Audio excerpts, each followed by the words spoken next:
Levi, y'all, y'all all right? Yes, sir. Well, I am too. I'm happy to be one game. Tell you what, it was fun. You know, coming back and winning a game. We've been, as Thomas has documented very well, very fortunate to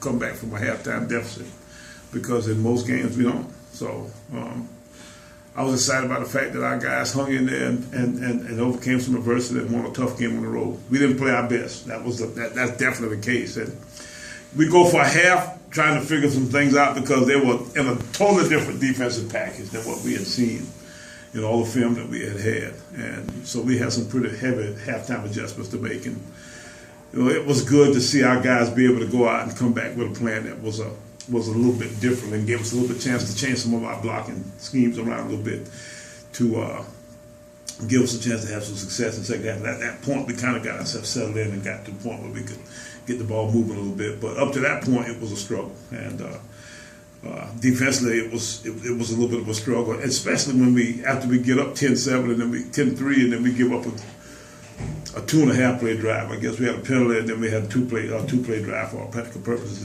They hit a doggone seam ball that we should have knocked down, and then they hit a daggone draw that we should have been tackling. Guy just crumbled up in a little ball of doggone dirt and couldn't find his way to make the tackle. You got to go on and throw at the guy one way or the other instead of just kind of falling down. That was disappointing. But besides that, I thought we played rather well on defense. Do you see this win as a character builder? Well, let me tell you, you can get character in losses too. But yeah, let's hope that it builds some character. Whatever the situation is, win or lose, you do get better if you take the information that you've gathered and use it to the best of your ability that way. But at the same time, I'd much rather character build on a win than a loss. Where do things now stand at quarterback? Well, we hope to play both of them. We will try to put a package together for both guys. Neither guy's fully healthy. Both guys have got a little bit of a hitch in their get up. Collick still got a little bit of a deal with his left shoulder, and Wilder's got a little bit of a deal with his left arm. The best part about it is that they're both right-handed, and it's both their off hand or arm or whatever. So, that is a good thing, except for the fact that we don't necessarily know who's going to be the closest to healthy on Saturday.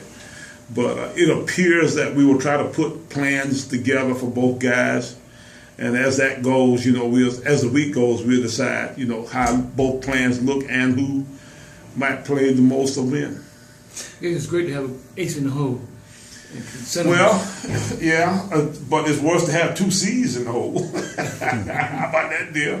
But yeah, we got some plans. The fun thing about it is that they get to be B's. That's the best thing. Both guys are getting better, and they're both works in progress. You see some good things and bad things. You see some things you wish they'd do better, but at the same time, it's not for lack of effort. Both guys are working hard. And they're great guys, and they're doing the very best they can.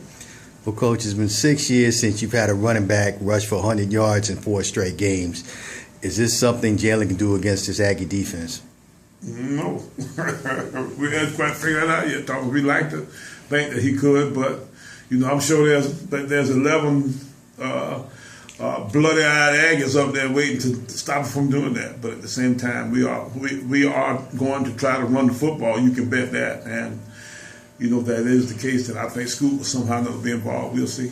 What's your greatest concern going into the A&T game? What they present? Shoot, I don't know.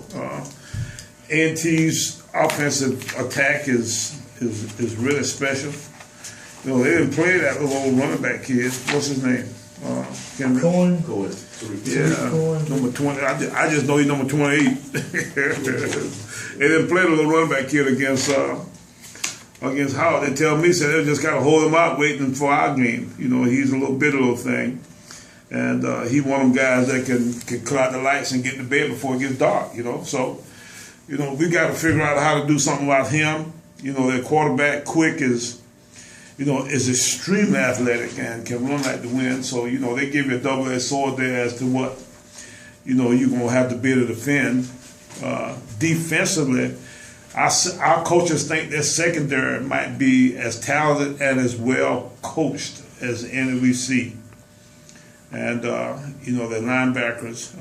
You know, the little boy that played at Mallet Creek. What's his name? Let's see. He's number 4. Defense. His name is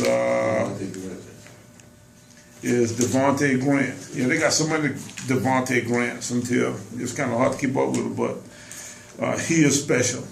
And, you know, he's their most active player. You know, inside, you know, the Neal kid. You know, they got all kinds of issues there that make you really worry. And T's playing tremendous football. The only game they lost by 1 game to Coastal. You know, and should have won that game. Now, Coastal turned the football over like I've never seen them turn the football over again in that game. But, you know, they're really good. And, you know, it's going to take all we can do to try to figure a way to just kind of hang in there with them and hopefully try to win a game at the end. Does Grant remind you of anybody of you? Say it again? Running back. Does he remind you of the 18th running back? Anybody? He's a little bit smaller, Will Ford, you know, but he's got that kind of stuff with him. He reminds you a little bit of the kid that plays running back at Coastal. He's a little bit of a jump around, jump cut, shake and bake. And, you know, when you think that, you know, that they just kind of try to run around you, then they drop their hat on you, they try to run over you from time to time. So, you know, these guys are extremely talented and extremely entertaining to watch. Especially when I watch them play other folk. I don't know how entertaining it is to watch them when they're playing us. It ain't quite as much fun when he's running up, but he's ripping through your own defense. Well, Quick went down in the 3rd quarter out of the game. There's nothing wrong with him. Hell, they just hold them guys. They're getting ready to play us. And, you know, more power to them that way. You know, I wish we could afford to do the same thing. We just didn't quite have that luxury on our circumstance. We didn't have that big lead like they did. What do you think at this point is the difficulty you're having when it comes to being able to score in the red zone? You know what? If I knew that, Thomas, I'd jump right on it and fix it. You know, part of our deal is we've struggled in our short yardage and goal line attack. Every time we get down close to the goal line, you know, we've struggled to get it in. And I don't know whether we played against real good teams down there or we just hadn't quite handled our business down there. But we tried to visit that fact to figure out, you know, what we can do to become more consistent down in that part of the field, down in that scoring territory. But, you know, I think that's been as much to do with as anything. The next thing is we play some pretty good defensive football teams. And, you know, sometimes they have a tendency to kind of get you slowed down a little bit too. How physical do you think this game is going to be projected to be? How physical? Mm-hmm. As physical as they come. But, now, you know, they're not any more physical than the rest of the teams we played.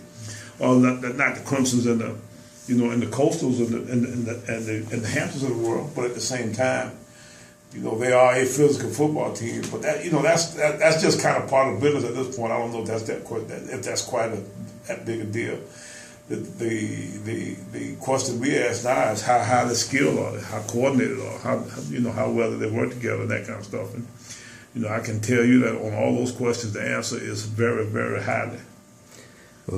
Well, Coach, seemed like Justin Hughes benefited from the home cooking he had. How do you bring that home cooking to Atlanta? Well, you know what? I need to get his mom in Atlanta, see if we can get her to cook some. Actually, he didn't go home at all. The home cooking we had was by Marriott. So as cooking goes, you know, we just going to try to see if we can feed her the same way in Atlanta. It's more than anything else, Justin's had a good fit with the new staff. Coach Barton and Coach Restivo have been able to, you know, press his buttons in a way, have been able to clarify his reads to him in a way that he sees it better. He has a little bit better understanding, you know, what he's trying to get done and where he's supposed to go. And once those guys know where he could always run and hit. It was just sometimes he run and hit the wrong direction. You know, that necessarily don't help it very much. And now he knows where to go, along with the fact that he rides there, in a real bad sense of fashion or sort. So, you know, I think that he's really playing very, very well. And you know, I didn't know that Justin would play this well. That's been maybe the most pleasant surprise, you know, so far of our football team, except for the fact that we got all these young guys. You know, I'm looking at these young guys here. Let's see, that's playing for us. You know, that's a 2. That's a